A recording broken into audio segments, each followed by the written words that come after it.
Welcome back. Joining us now is Toshendra Sharma. He's CEO and founder NFTically. Toshendra, hi. Thank you so much for joining us. Now, there's a new platform. Congratulations for that, first of all, for NFTs. How would you say on how different it is from what already exists in India? So with NFTically, we are actually trying to solve the problem of having your own NFT marketplace using a SaaS platform. So idea was to give anyone a tool using which they can launch their own marketplace without actually having to go through the entire development cycle of NFTs and NFT settings, the configurations. So this is a very complicated development process actually, which requires. So we have seen a lot of requests from the people who are asking that they wanted to set up their own marketplace and can we build for them. So we thought, okay, why can't we build a solution which help anyone launch their own marketplace? So rather than building one, we created an engine which can create thousands of marketplaces for anyone. So it can be an influencer, artist, enterprises, a YouTuber having millions of followers can use this NFT marketplace to launch their own NFT store, just like they do for their own merchandises, e-based e-commerce, because they rather than listing them on Amazon, they prefer to list it on their own e-commerce website. So that's what we have built. Sure. So it is very much different, yeah. Oh, absolutely. So Toshendra, what is the process and what kind of an investment or cost does it really ask for? Sure. So as of now, we are not charging anything. So you can go to our platform, install the Chrome extension, and after installing the Chrome extension of MetaMask, you actually create your own account and click on Create Store. The moment you click on Create Store, you will have your own entire NFT store or marketplace setup ready. So as of now, since there is no fees involved, we are actually charging on a per item sold. So there will be a small commission or a percentage, which will be a kind of a success fee. So once you sold something, once you sell something on this platform, you will get our fees. So it's like supporting the whole system. So if you are a small influencer, you don't have to pay anything because that's what everybody wants, right? No fixed fee, but pay as you go model. That's what we have. Well, absolutely. So Toshendra, when we talk about NFTs and we talk about blockchain, the thing that comes to your mind is cryptocurrency. So somebody who's looking to host a piece there or buy an NFT, are the dealings going to happen through a fiat currency or is it cryptocurrencies that one will have to spend? Okay, so NFT is mostly nothing but a token minted on the blockchain. So it's like a record or entry in the blockchain ledger, which says that this token or this number belongs to this particular NFT art. So when it is a digital entry in the blockchain, it has to go through a certain transaction. Since it is happening through smart contract, it requires a cryptocurrency of that smart contract to be used to pay the money and get the token back into their account. So, but having said that, we are also having a feature where you can actually use Visa, MasterCard to top up your wallet and then use that to buy the cryptocurrency, the NFT tokens. This way you can actually, buying an NFT using the your debit card or MasterCard or Visa card. So technically you can actually buy using the fiat currencies. But cryptocurrencies are somehow involved. Sure.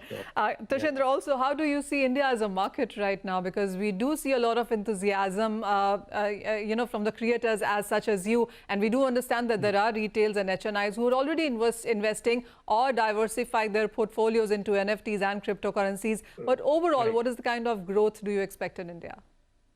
So actually in India, we are seeing a lot of requests from the production houses and from Bollywood, plus some, the sports community and some gaming communities, and anyone who understands the value of converting the digital assets into the token and, sell it for a royalty or for the copyright transfer ownership.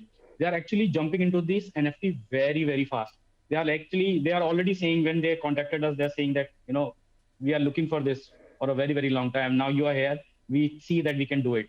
So we see that this whole NFT revolution is going to happen in India from the three fronts. One is the Bollywood, maybe the production houses, who have the content or music compositions to sell and for the copyright or for ownership. Second one will be the sports community, whether it's cricket or football or kabaddi. A lot of things happening around this, and especially in the Olympics, which is going on. I'm sure a lot of the Olympic movements will be sold as NFT very soon in the market. And then third will be the gaming, where people are actually, the virtual purchases inside the video game, which is just like, buy a 5 lakh coins or buy some loots or buy some credit or suggestions, and maybe some competition where you will do something and you will get something in return. That is going to happen in NFT, in the form of NFT. Also, the virtual games, skin, the tools, the asset, the guns, all these can be sold independently outside the game in a peer-to-peer model. So imagine, a PUBG. I should not name the PUBG, but any games which has the asset inside the game environment, can be a land, it can be a building, it can be a car, bought and sold outside the game as a third party without having any trusted third party. So that's a huge value. So these three fronts are going to lead the entire NFT space in the India, and I'm sure that the Asian market will be led by the Indian market, because we have a lot of people in Bollywood and the cricket, which adds the value. So we are leading, and we will be leading in NFT market. Toshendra, as you explained to us, there are unlimited opportunities when you look at this space. So what you talked about on how you differentiate yourself from others is that you have a platform where it's not just your platform, but you're inviting others as well to host their own platform within your platform. So what are the gas fees there? Is it slightly complex, or is it easier for these people to do it this way? So actually, if suppose we say that, okay, let's say Manisha wants to set up their own marketplace for NFT or store.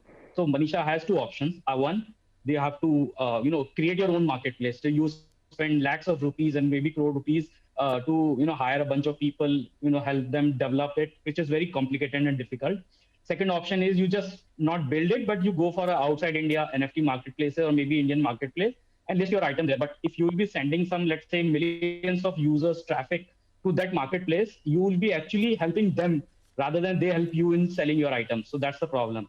The third option is you don't waste your money, you don't waste your time, you don't send your traffic to someone. You use platform like us to create your own marketplace, and it's not at all complicated. It's like filling a small Google form. So you just mention some information, click on the buttons, and you are good to go. So that obviously saves a lot of cost for anyone. So including, let's say, Manisha will have its own nft.manisha.com or whatever you want.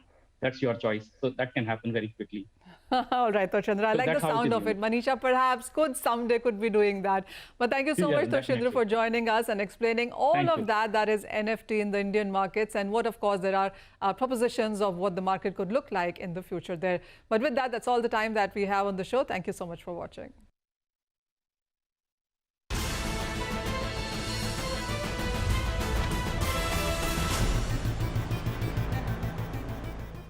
Stablecoins are cryptocurrencies with lesser volatility. They share a lot of the same powers as other cryptos, but their value is steady, more like a traditional currency. With stablecoins, you can maximize your chances of protection from market fluctuations. Stablecoins are backed by an asset. Value of stablecoins comes from being attached to another asset class for stability. It can be pegged to commodities or currencies. In case of commodities, it can be real estate or gold or any other tangible precious metal or industrial metal. The collateralized stablecoins are backed by fiat currencies or national currencies like the US dollar. Their issuers back up the value of their own coin by holding on to that asset. Stablecoins can also be backed by other crypto assets like the Ether, or in certain DeFi apps, collection of coins can be put up as a collateral. Some stablecoins also employ algorithms to manage supply and demand of the coin, so what's in circulation matches what is held in the reserve. So signage is generally under the governance of an algorithm or a process in comparison to a currency or asset. In this case, smart contracts on decentralized platforms can serve as independent supporters for the signage-backed stablecoins. Within the crypto space, stablecoins are seen as a safer avenue for investment. The first is added cost when trading cryptos for dollars. Another feature favoring stablecoins is their usage across a greater cross-section of crypto exchanges. On some exchanges, there are larger processing lags for dollar withdrawal. Fees are also often imposed when dollar withdrawals are frequent or large. According to reports, approximately 60% of all volume is denominated in Tether within stablecoins, and another 40% for others. Tether is the most popular stablecoin. The foremost stablecoin by Tether refers to the US Tether, which is pegged against the US dollar on one-on-one ratio. Subsequently, Tether also introduced second stablecoin pegged against the euro, the third pegged against the Japanese yen, which is called yen Tether. And then you also have some other well-known and traded stablecoins, such as DAI. It's a perfect example of decentralized stablecoin. You have USD Coin and True USD, which are backed by US dollar. And then Digix Gold, of course, is backed to gold prices.